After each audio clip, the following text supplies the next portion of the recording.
Well, great. Well, tēnā rā koutou katoa, ngā mihi nui kia koutou, nau mai haere mai ki tini hui ai purangi. To this webinar, welcome to this webinar, Te Mataiaho in Education Beyond the Classroom. Lovely to see you all here. We're looking forward to seeing, having some of you join us when we put the recording up on YouTube and share it through our website.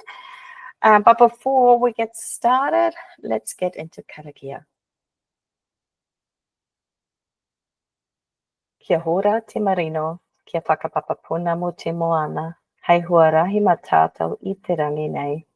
Aroha atu, aroha mai, tātou ia tātou katoa, oie tai ki e. Well, kia ora anō whānau. You can see that the lovely Tara is meant to be with us right now. Unfortunately, she was called away at the very last second.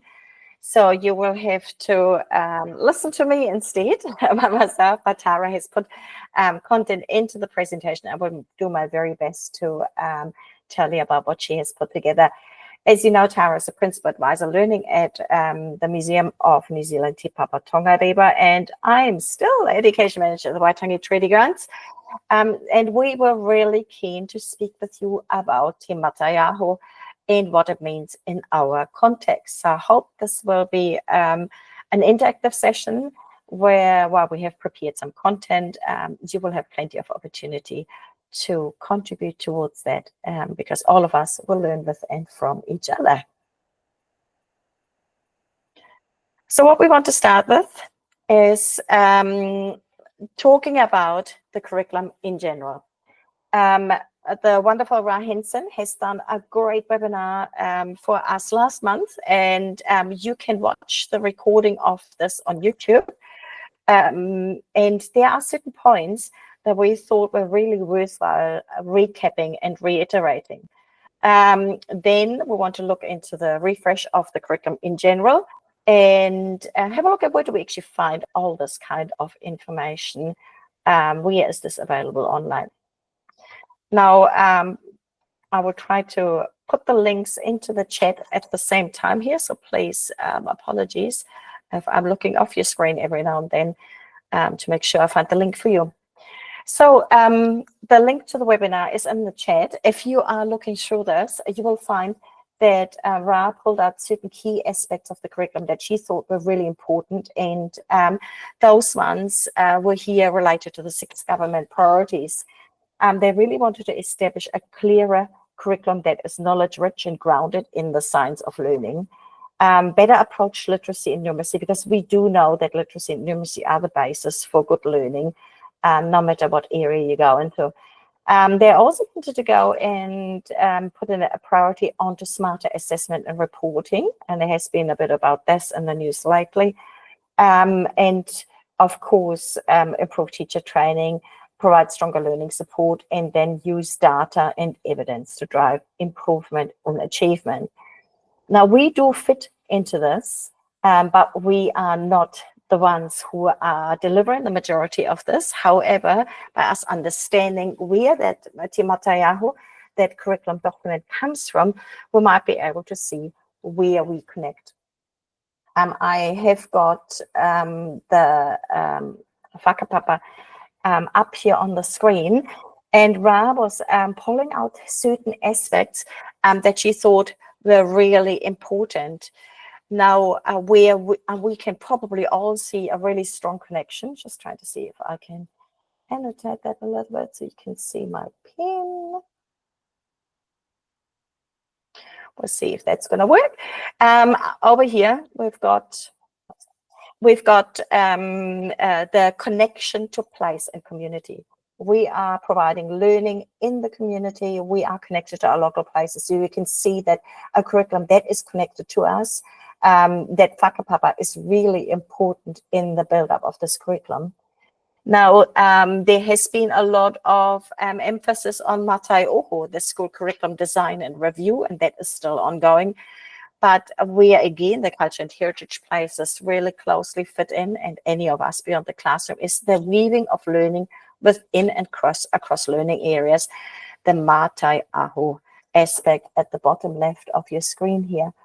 This document and many of the other documents related to the curriculum are available on Tahurangi, which is the new home of the curriculum and many things teaching. Tahurangi has replaced what we used to know as TKI, Te Ipurangi, and it's a really worthwhile place to explore. It can be a little bit overwhelming when you first look at it, but I'll try to do a little bit of a demo so that you can see where some of the most relevant documents might to be found.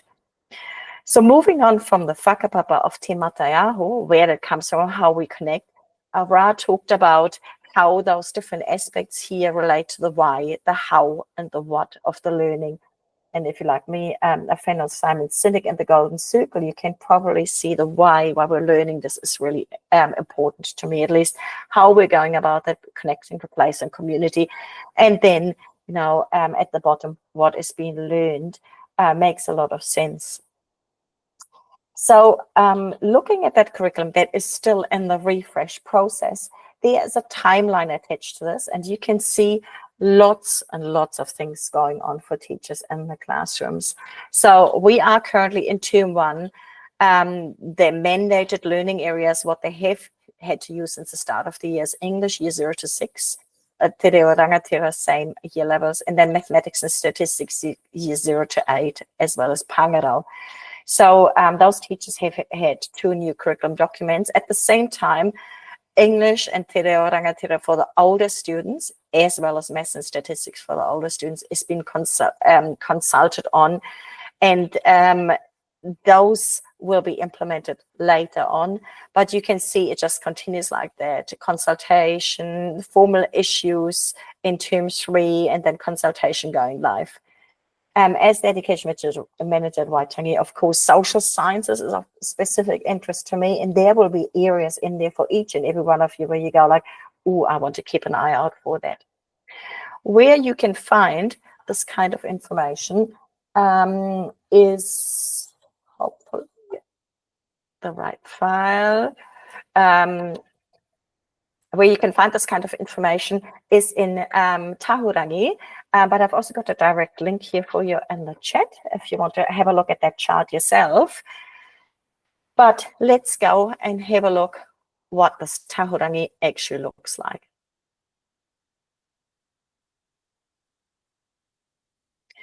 So when you type in tahurangi.education.govt.nz, that's what you see. Up the top, my cookies. Up the top here, you can see there's Te Whariki Online, our early childhood curriculum. There's Te Marotanga o Aotearoa, the curriculum for Kura Kapapa Māori and Wharekura, and then there's the New Zealand curriculum online. And I'm just going to look at the New Zealand curriculum online today. But before I go there, the links to those different sections down here again, what's new section, and then all sorts of other messages that are coming out from the Ministry of Education. So in Tahurangi, when I go into that a little bit further down, I might want to choose here my New Zealand curriculum online. And when I open this up, another accept in here, I have the curriculum with lots and lots of other drop downs up the top here straight away. So under the New Zealand curriculum, I have got different areas I can access, one of them being the current curriculum, information on the curriculum refresh and the research papers. That's what we're mainly going to look at. But you can find lots and lots of other things in here. Learning content and resources has a lot of information in it.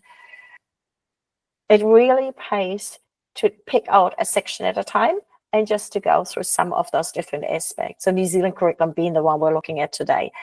Before we go into the subtabs here, I just want to point out that here is a sign-in section.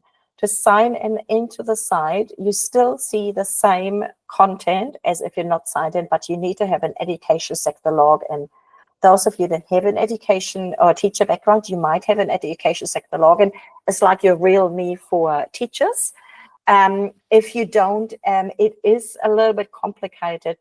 to get that education sector logo, ESL, it's often abbreviated for, but it is not impossible. The only difference that it makes, from what I understand, is that you can create certain collections that are saved behind your login, but apart from that, you have access to everything else as well.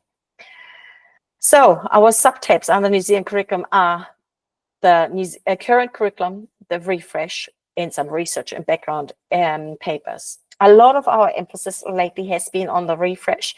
So the refresh looks like this. And every time I have to accept this again. So under the refresh, you find this kind of information where you can have your own say, what guidance is available for teachers. You can find what is consulted on right now. And then below there is the relevant documents. So there is a reference about the draft refresh social sciences learning area, as well as the consultation. You can see they're coming up as these little tabs that are slightly animated when you hover over them, and you can open them up and then interact with them. There is also a word here, us from a museum field often go like artifacts. That's a different term we would be using here, but you can go and click on that, and that's where your documents are sitting that you might want to possibly download or at least look at it. And then there are some external sites. In this instance, there's no external site to go with that. So here you can look at your curriculum refresh, but what teachers are teaching from is the current curriculum, which looks like this.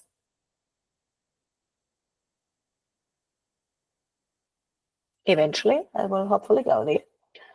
This is what happens when you try to do a live share.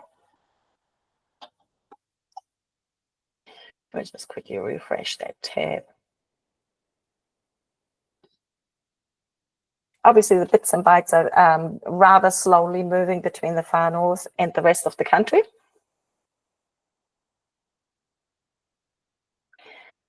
So when you get to the Tahurangi page, yep, we are there, thank you. When you get to this page, you will recognize some of the documents that you have seen under TKI in the past. Or not. If your document doesn't load properly. There we go. So you can see here the New Zealand curriculum. Probably many of us have had that book sitting somewhere in our shelf. Some of us have used it in the classroom. We have got a separate little tab here for the technology, refreshed curriculum content from a few years ago, which is like an insert to go into your New Zealand curriculum from 2007. And then you get to some newer files, which here is in blue, the English curriculum, and then in this raspberry color, the maths and statistics. And that's really the things that my team and I have spent a lot of time looking at, because that is what the new content is that teachers have to interact with and have started teaching. So apart from exploring this, there's lots and lots of other information out there that could be helpful as you're exploring your programs and as you're thinking about the connections between your programs and the curriculum. Firstly, I want to remind you that we have got Ra's webinar recorded. Ra's webinar is not the only webinar that deals with curriculum that we have recorded over time, and we're really proud to say that those experts that have shared with us their knowledge on aspects of the New Zealand curriculum have become the most watched webinars for Te Putiaki Monatonga. And as this page is slowly getting there, remember that we have got our tptmd.com website, and then under webinar series, there is lots and lots of webinars for you to look at, including from late last year, Graham Ball's webinar on NCA refresh, but also earlier webinars on the early childhood curriculum, on localized curriculum, and all sorts of other topics. So hopefully the computer is going to start catching up with us and what we're trying to share here. Is there anybody who's got any questions up to this point?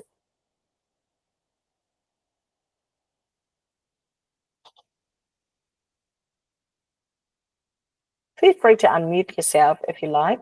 I think we have got about 10 or 12 people in the call. We can probably do this quite easily.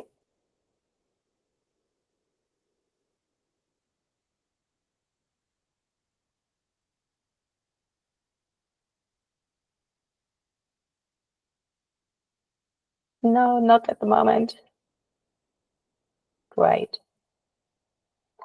I'll just quickly let our screen share catch up with where we're at right now.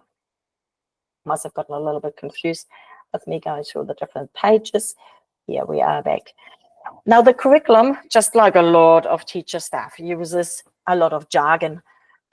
What is really helpful to people like myself, so I've been out of the classroom for a few years, is that the curriculum documents include a glossary.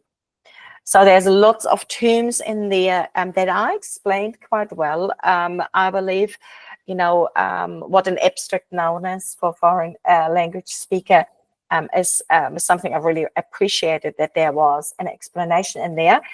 And when we share those slides that go with us here, we can also share the links to where you can see this. But you just saw it earlier in Tahurangi. The blue ones, remember, are the English links, and the raspberry color are the maths ones. So those explanations are not just helping the teachers, they will also help us as we're thinking about our programs. Finally, this was a slide that Ra shared as well, where she put together how this is all set out.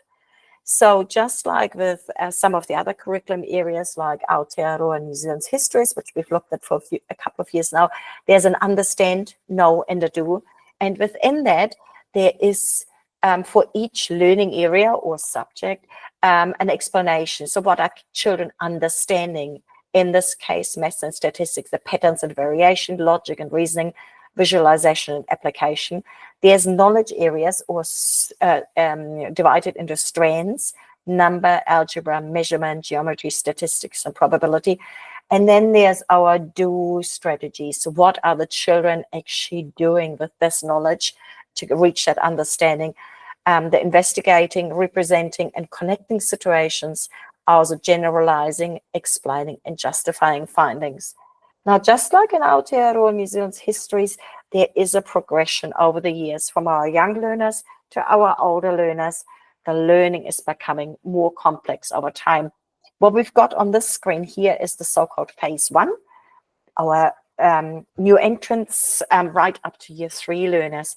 And the way they have set this out is that they have looked at number, and then looked at the structure of number as a substrand, and then set out in the first 6 months, this is what they're learning. And then over the remainder of the year, this, during the second year, during the third year, and there's some quite explicit teaching considerations given. My teacher heart sometimes thinks, is it too prescribed? But that is the idea behind the science of learning, to make sure that people really follow all these steps to ensure that their learners are gaining the knowledge they are meant to have at certain ages. Now, what does that mean for us? We are not the teachers who are teaching exactly this to the students, but if we understand that their visiting teacher is teaching the students that, then we can see our connection points, and we can see how we can support that. We can use the same kind of language, we can use the same kind of concepts and connect to their learning in the classroom, because part of the science of learning is also to connect to the familiarity of the learning that the children have already acquired. So lots of really rich content in Ra's webinar, and I really encourage you to go back to that. As you've seen, Tahurangi is full of a lot of content, but what are you going to do with such content? What can you actually do? How can you interact with it? So let's just assume I do want to go into Tahurangi, and I want to get that maths paper that Ra had up on her screen. So I go back to my current curriculum. I'm looking for the NZC Maths and Statistics, so that raspberry color. And here's my phase 1, as if I prepared it earlier. And by clicking on the image up the top there, I get a new page.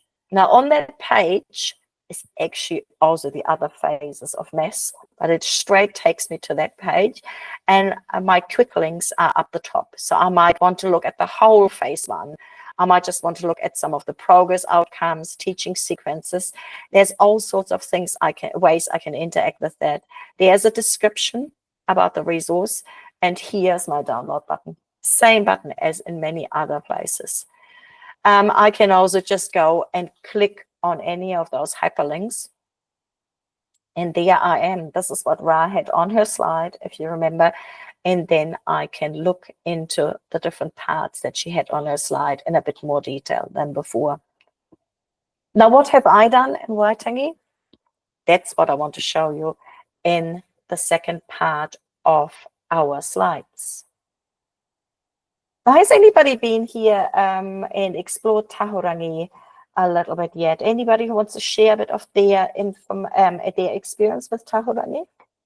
Easier, harder than TKI? Any thoughts, ideas? Feel free to unmute yourself or put it in the chat if you like. Oh, I've just realized I think one of the links I put into the chat didn't quite work, so I'll try to find it right for you again.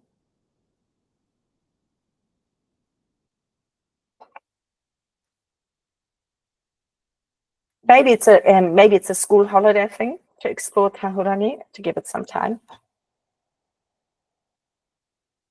Here's your link again. All right. If you want to find out a bit more about what's going on in the Ministry of Education, what curriculum news they're sending out, here is a curriculum newsletter that can appear in your inbox every so often. I think it comes out every 3 to 4 weeks from memory. If you are going into this newsletter, the MailChimp one here, the lower link, somewhere further down, it says that you can sign up to the newsletter. And if I have done this right, somewhere I should have the link for you as well. There we go. So you can straight away sign up to that. Now, it used to be that you couldn't sign up if you were not part of a school, but I believe that is no longer required. So give it a go. And if you have trouble with that, please let me know and I get in touch with the person who signed me up.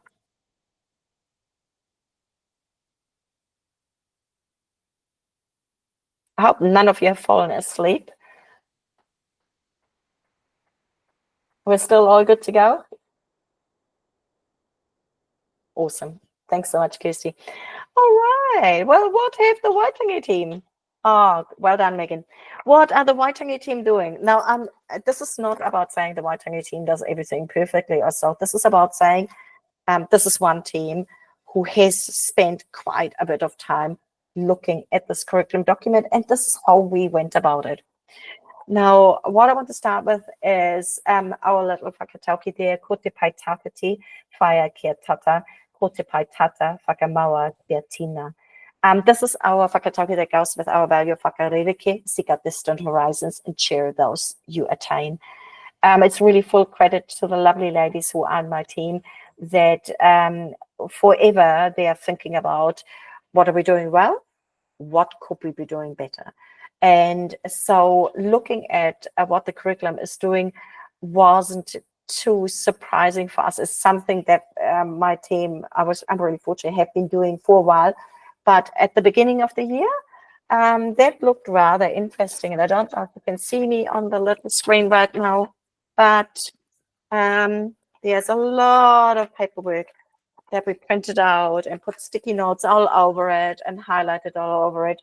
When we were trying to follow our whakatauki, whakarereke, and the curriculum. So what did we do? We started with those curriculum documents. You can see our blue and our raspberry colored documents on the screen there. We wanted to find out what learning is expected at different ages. In our team, all of us educators have a teaching background, and we've worked at different ages and different levels. So we picked out different documents, and we picked out different ages and had a look. And you can see in the pictures, wild highlighting and sticky notes going on. And then we started looking at how do our existing programs and activities already support this, but where do we see gaps that we can fill with our programs. So looking at maths, this is possibly something not everybody has thought about. The Waitangi Treaty Grounds, often people will think about it's very history, very social sciences program, but I'm quite a fan of maths. So I looked at that and I noticed that geometry had quite a bit of reference to shapes. And those of you familiar with Te Whanirunanga and the Toi Māori we've got on display around the grounds will know that we've got a lot of shapes, especially in tukutuku and other artwork. So in here, in that shapes substrand of geometry, you can see that in the first 6 months of schools, children identify, sort by one feature, describe familiar 2D shapes. Well, we can tap into that. We've got plenty of 2D shapes we can link there. And then for the rest of the year, they identify, describe, and sort familiar 2D and 3D shapes presented in different orientations, including triangles, circles, rectangles. So some of the things that come to mind straight away is something like the Niho Taniwha, triangle shapes that are building larger triangle shapes that are in yet larger triangle shapes. Now, this might not be something we might be able to support in every year, in every part of this phase 1. But overall, this idea of investigating 2D and 3D shapes in the environment, we can definitely link into that. So we felt like, yeah, we're onto something here. So what did we do from there? We went and had a look at some of the other aspects. So for example, here it says in the notes, investigate practical situations, e.g. making art, paper folding, checking symmetry with mirrors, and a range of artifacts and patterns. Again, it's sort of like, yes, whether you prescribe to the idea of artifacts like a museum artifact or objects as such and patterns, we can definitely do this. And of course, maps, which is in the next paragraph down, is another thing that we are very fond of. We have got Tuki's map and Cook's map in the museum. We've got our own Wayfinder map for visitors to make their way across the grounds or get lost until a staff member helps them. So we could also look at creating a different Waitangi map, or maybe they could create their own map. So this was our first initial ideas we came up with. From there, we looked at some of the do strategies, communication in mathematics and statistics. So how could students visualize and identify patterns, engage them in tasks where they're sorting and grouping, partitioning, discussing what they've noticed and are wondering about. And we were thinking, maybe we can create tukutuku activities that they can do and that can support them in the curriculum. And then finally, looking at the next strand up, where in geometry, they're talking about grids, rotations, compass, map scale. And we just felt like, oh yeah, there are definitely good connecting points that we can make.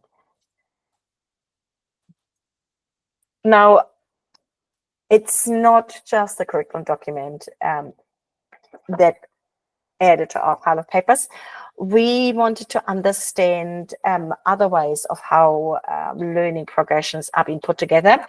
And here you can see the link to the learning progression framework. Let me just quickly grab this for you and put this in the chat. Now, sometimes we call it PACT. We have, as teachers, used that in the classroom. But it was for us not about assessing anybody. It was looking at what are the different aspects of learning and how do they go from one step to another. So I would be a little bit careful with getting into any kind of assessment. It was literally just something for us to use to understand learning progressions. Now, Graham Ball last year also had shared, let's just see if I find this for you, shared some resources that we found really interesting, where he linked numeracy, sorry, trying to multitask, talking and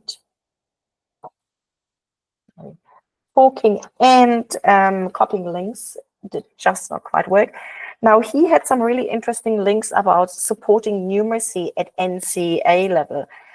Now, this is, of course, a lot higher than those 5, 6, and 7-year-olds we looked at earlier, but we thought, well, you know, they're starting somewhere, and there are some examples where they could be at year 11. Maybe we can use some ideas out of there.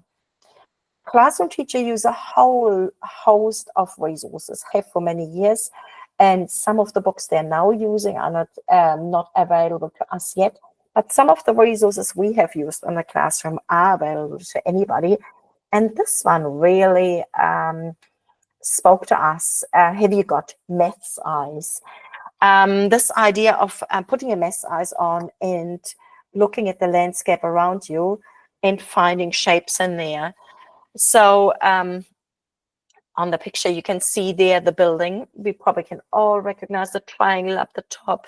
We'll see rectangles. We might have 3D shapes, 2D shapes. And we could implement some of this into our programs.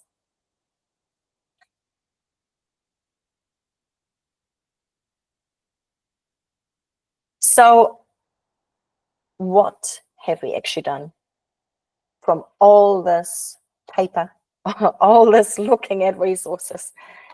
So here are some of the examples that we've done to do with literacy. This one is a very, very simple seek and find we're using with young children.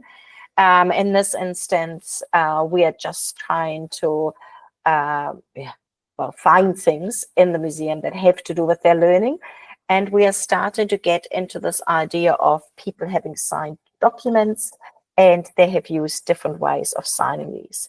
So very, very simple, because our young learners, they will have a very limited level of literacy yet. Another example here, this is one we made for the Treaty House at some stage. And I have to say, apart from the fact that they have to look carefully, the Treaty House one actually doesn't have any writing on this particular version. It's been really fascinating to see how thoroughly the children have looked around those spaces, where sometimes in the past they would have walked through as a long line and not really glanced left or right. So they have proven really successful with our learners, especially for us. And when we felt especially successful for us when they connected with literacy. Now, again, these two are for our very young learners. Now, this one is something for our probably year 6 to even year 9, 10. These are kupu that we've pulled out from the documents that are so important to us here at Waitangi. You can see we've got kawanatanga, taonga, tinoranga, tiratanga, tiakina, tikanga, rite, all sorts of words in there. And where we have got definitions with them. And we do a variety of activities. Sometimes it is to find the actual word in the document, in a big copy of the document, or it could be a matching activity, and then it could be a matching of the terms or a mismatching of the terms to get into deeper understanding what the issue around Te Tiriti or Waitangi is all about. You can see there are numbers under there, tuatahi, tuarua, that's another tuarua and tuatoro. So we are referring back to the different articles, trying to give the children written hints about where they are looking. But there's lots of assistance through the support of their adults and, of course, the educator. Finally, I've got an activity here for you that we tend to run with older kids and sometimes with teachers as well. So on the left, this is actually the invitation for Tamati Wakanene to attend the discussions at Waitangi about potentially signing the treaty. Now, we give this to the students without the birthday party invite next to it. And we ask them to find us the where, when, why, what, how, and where. I missed one of them. You know what I mean? And most of the time, you know, year nines will say to you, I don't know. If they're mainstream class, they might not understand enough Te Reo Māori to understand it, or at least they might think that. And then I tend to hand them our little birthday invitation to Kendra, which usually gives them the hint, oh, it is an invitation. And it is actually quite fascinating how with very little prompting, students can then start to work out there's a date. So when have we got this invite sent out, or when is it for? We might find the place, so we can talk about. Sorry, seeing that in front of me here, Waitangi, Kitako Kainga, what for, hui huinga, and we're starting to pull all these things out of there, and all of a sudden children can actually access historic texts in Te Reo Māori, use their existing knowledge, and find out some of the key information. So that has been quite successful and needed a bit of tweaking over time, but I'm sure in your own context, you will also have activities that can support literacy learning at different ages. Now, another thing we like to do is use digital activities. We're really fortunate that our organization invested in some very simple smartphones. We put the goose chase up on the app on there, and we give them some tasks to do. It always aimed at the level that, well, we hope at least at the level that they're at. Sometimes it's a bit hard to tell. And you can see here on the right that there are tasks where the students have to take a photograph, have to just read the text and then explore the artifacts, take a photo of it, and then occasionally here with the blue icon, they have to write something. So there's a variety of things we've put together. This one is one here that I took with a year 9 class the other day. And in there, I asked them to send a message to the past.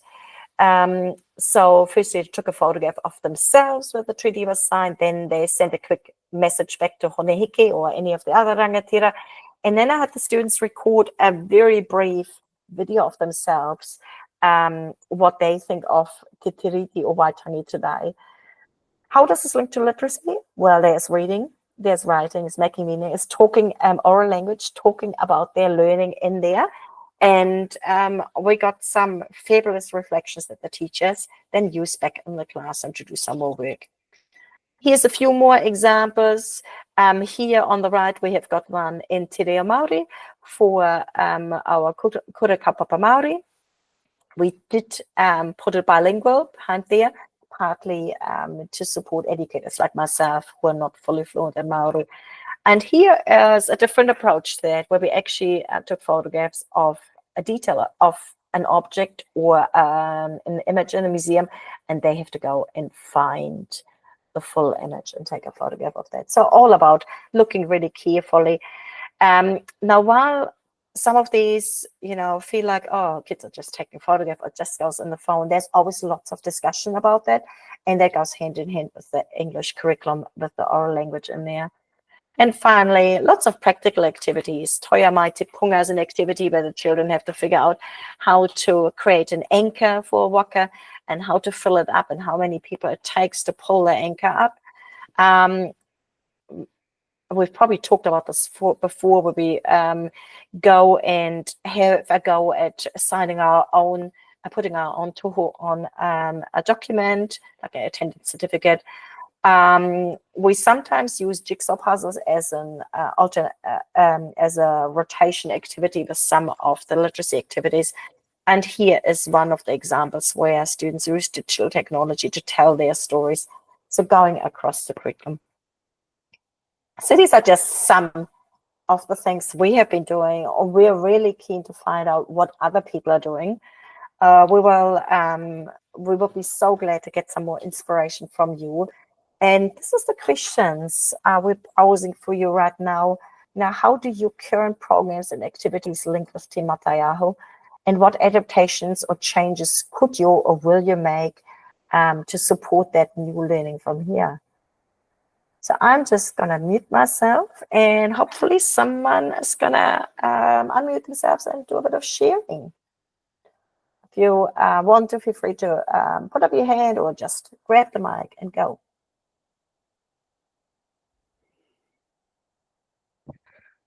Hi, everyone. I've got a question not related to this, but just going back to all your wonderful examples of how you pulled out aspects of the refreshed maths curriculum. Then I was thinking, so would you offer that as a lesson as such, like an actual program, come to Waitangi and for the teacher to focus on maths, or would you just incorporate those aspects into another program that you're doing? I know it's unique for you guys that you have the grounds and everything. Will you just incorporate that, or will you actually have an offering on your website, maths? Do you know what, like a maths focus? Yeah. I hope you know what I mean. No, yeah, I know what you mean. Thank you for asking, Megan. And no, we will just integrate it. Okay. And every now and then we get a teacher who says, we're coming for this topic and we also need to cover literacy or numeracy. Yeah. More often than not, they don't ask for it, and we just integrate it into the program, and it becomes almost like a modeling session of, hey, yes, you have to do an hour writing, reading, and maths every day, but look how that actually connects to something else. So when you read, you can read about history. You know, when you write, you can write about something historic, but you can also apply your math skills in there. Yes, I can see that would be very appealing to be able to promote that, you know, as part of what you're teaching, which is generally history, social sciences, that you are saying to teachers, there will be aspects of maths in our program, which I can imagine is appealing, to teachers. So that's great. Thank you. You're welcome. We hope that it is useful for our teachers and that our teachers appreciate it. However, we are not going to teach instead of them in their place for them, if you know what I mean. Yeah. We are only going to do something to support them, because we need to be very clear that we don't have, not all of us have the science of learning teaching background. So I'm really keen to get more guidance from our local teachers on that. You know, what is the best way of supporting them? Yeah, that's great. Thanks.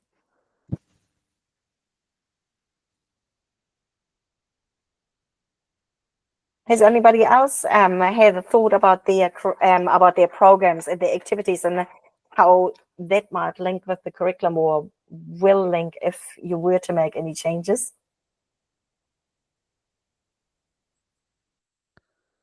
Are you talking specifically about maths and English? At this stage, maths and English have been released, so maths and English will probably be the main ones, but I'm sure there will be others coming. It's a lot faster than we imagined. Yeah. Okay, thanks.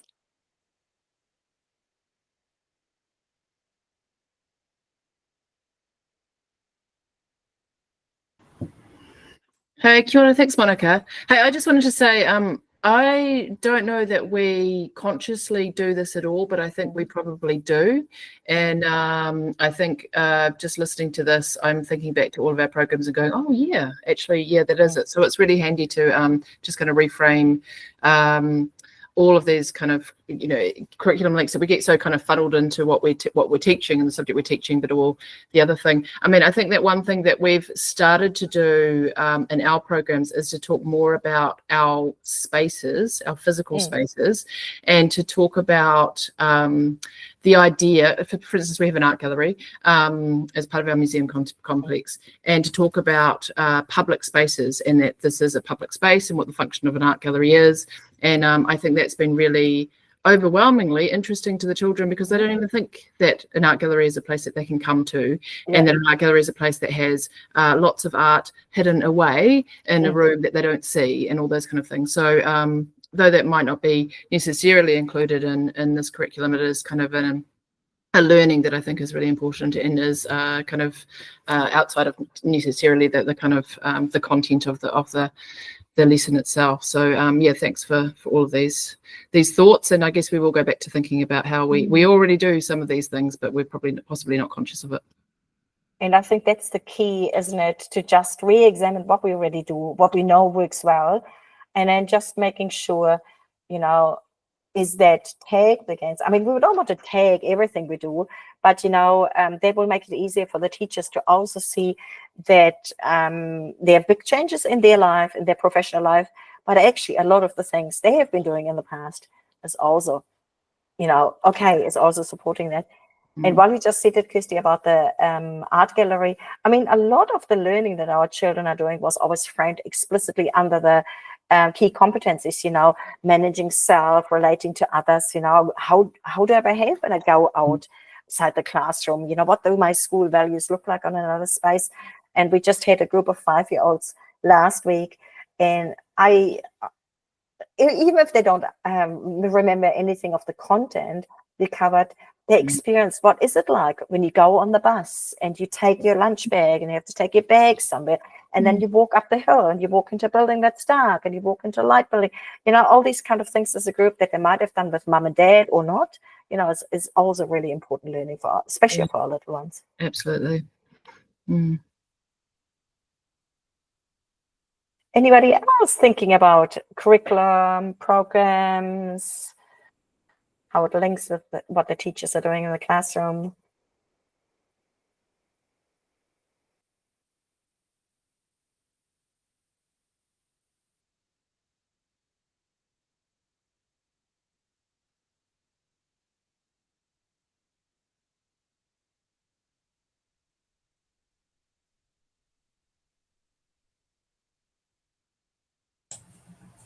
Donna. Yeah, we've just been over the last few months really looking at that reflective practice, going back to the reflective practice from teaching, but setting up with our team. So each time we have, so kia ora, I'm Donna from Te Ana Māori Rock Art, kia ora.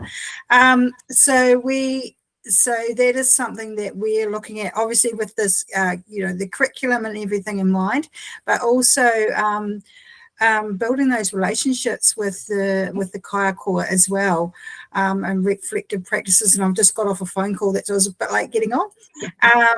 So all of that as well as making that reflecting on our practice, and then looking at other ways. The literacy, numeracy, but everything. And as you were just saying about the experience of going out, we're having that too, because when you're coming on a bus to a farm, you come from the town and out to the farm, and then you're going down to the most revered rock art, and you've got all this trees and rabbits running past and all sorts of things. So there's so much learning, height, all those sorts of things that we know is happening, but it's that recording of that, isn't it? And saying, well, yes, actually this is maths, this is whatever else, but actually it's just happening right then and there.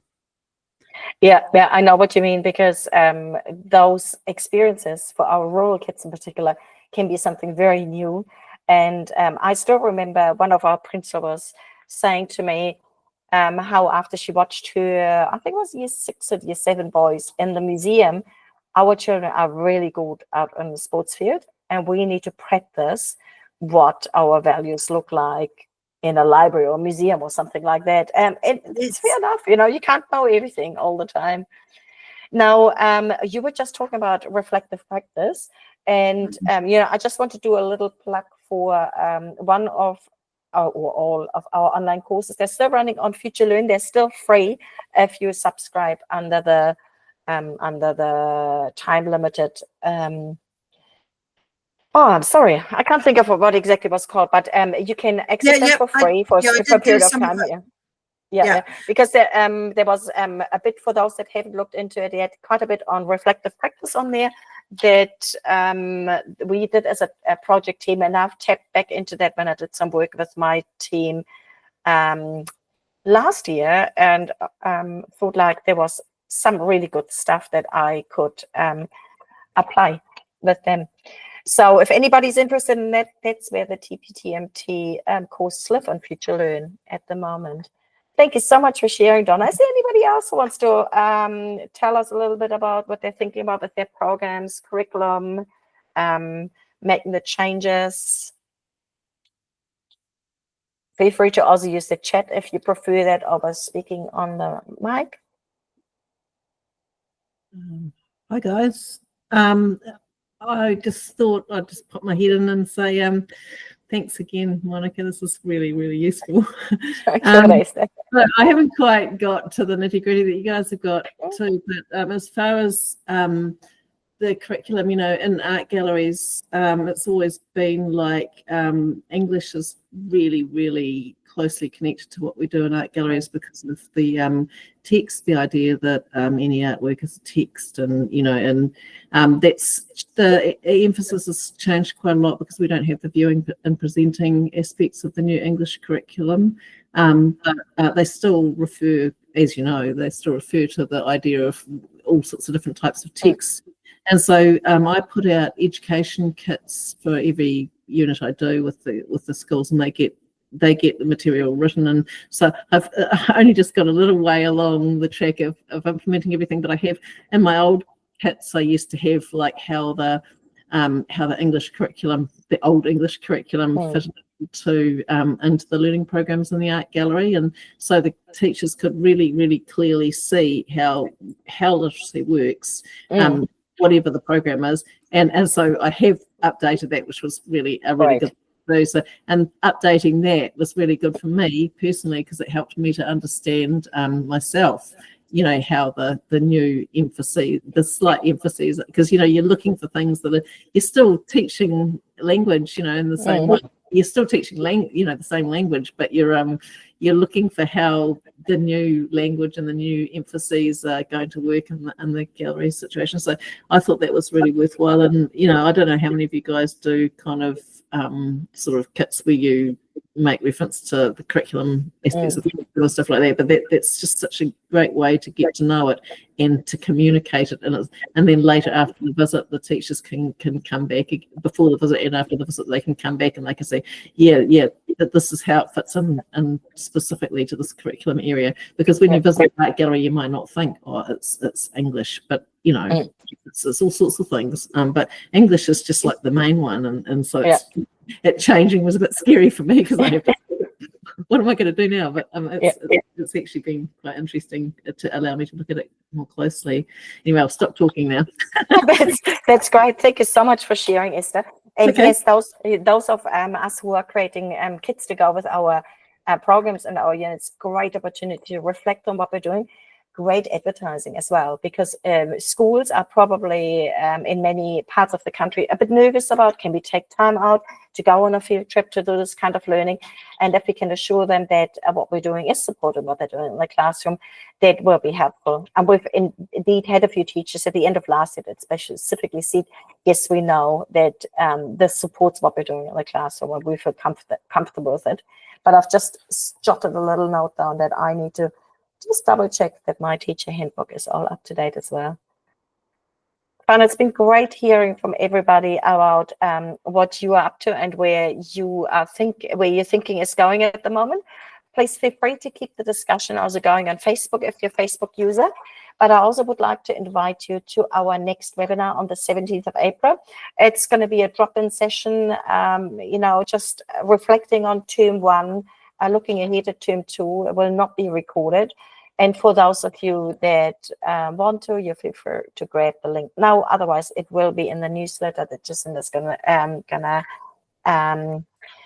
together and get ready to send out in a couple of weeks' time. We've got about 5 minutes left. Obviously, I talked fast, as I usually do. Is there anybody else who wants to grab the mic and just talk a little bit about what's on top? Any questions you've got in regards to curriculum or your programs, feel free to do that now.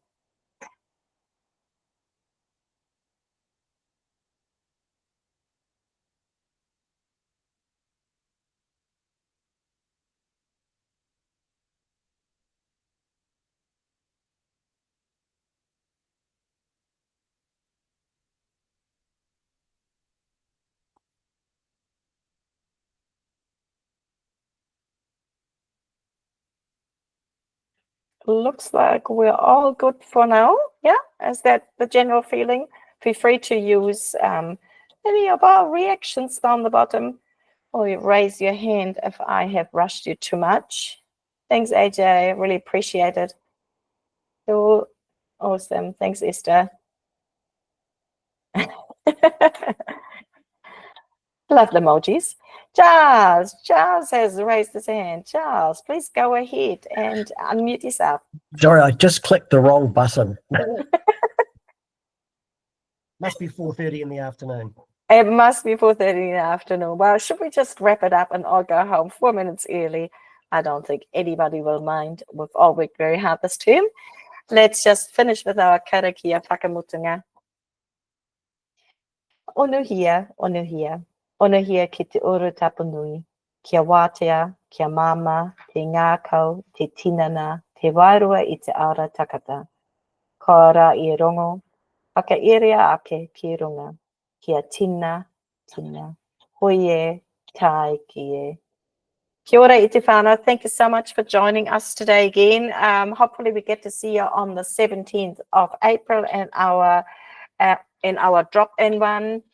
Thanks so much for everybody's feedback. Lovely to meet you, Nadia and Katrina. And you all go well.